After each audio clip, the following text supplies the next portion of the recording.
But for Biden's open border, Lincoln Riley would still be a Georgia college student. But for Biden's open border, Alex Wise would still be able to go to middle school. But for Biden's open border, Elizabeth Medina would still be cheering in Edna, Texas this fall. But for Biden's open border, Maria Gonzalez's father would have been able to walk her down the aisle someday instead of finding her stuffed in a trash bag under a bed. And finally, but for Biden's open border, all of the victims behind me would probably still be alive. As to why the Biden administration has the authority to fix this very border crisis that he created. And how did he create this border crisis? By rescinding President Trump's executive orders.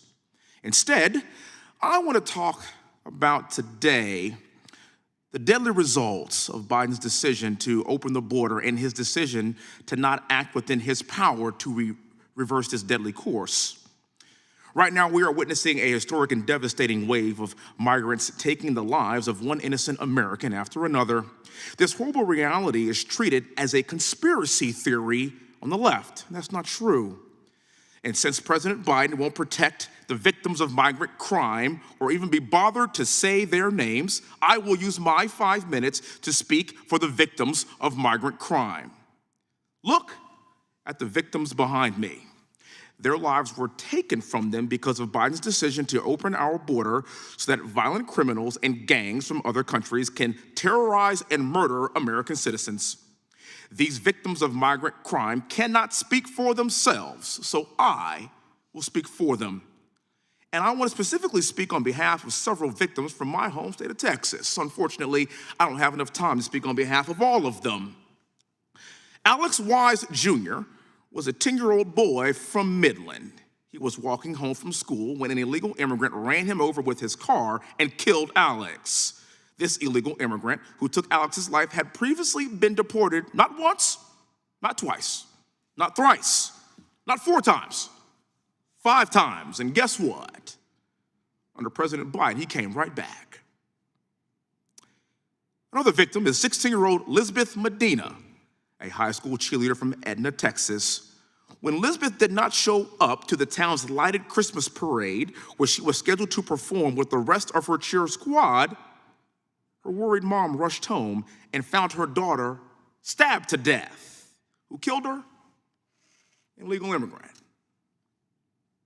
And then there's the story of 11-year-old Maria Gonzalez.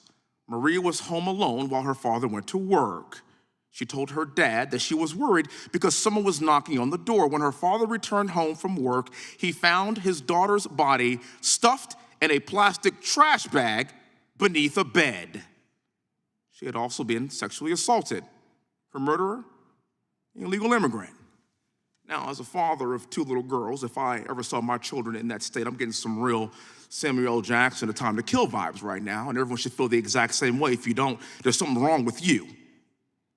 Unfortunately, these stories are not isolated incidences. What I've shared with you today is one tragic murder after murder, weaving together a large tapestry of migrant crime. Mr. Holman, thank you for being here, sir. Under President Trump, you served as the acting director of ICE. In your professional opinion, sir, what is the best way to deal with this massive issue of migrant crime? Get rid of sanctuary. You got to end sanctuary cities. Sanctuary cities provide a haven for sanctuaries for criminals. Bottom line, period. Sanctuary cities do not protect the immigrant communities. When they release the illegal alien criminal back into the community, the very community in which he lives, he's going to re-victimize the same victim, same witnesses. The immigrant community don't want criminals in their neighborhoods either. Thank you, sir. Up until this point, President Biden and the White House have been unable to say Lincoln Riley's name to date, or the other victims that I have mentioned here today. But they have no problem with uttering no and comment when it comes to Lincoln Riley's murder. Let me lay this out for everyone. But for Biden's open border, Lincoln Riley would still be a Georgia college student. But for Biden's open border, Alex Wise would still be able to go to middle school. But for Biden's open border, Elizabeth Medina would still be cheering in Edna, Texas this fall. But for Biden's open border, Maria Gonzalez's father would have been able to walk her down the aisle someday instead of finding her stuffed in a trash bag under a bed. And finally, but for Biden's open border, all of the victims behind me would probably still be alive. Tell me I'm wrong. Don't believe what the media is telling you. President Biden's hands aren't tied. He has the power to close the border today like President Trump would do. If you're in office right now, all he has to do is reinstate the policy set forth by President Trump a few years ago. Mr. President, we're waiting. Enough Americans have already died.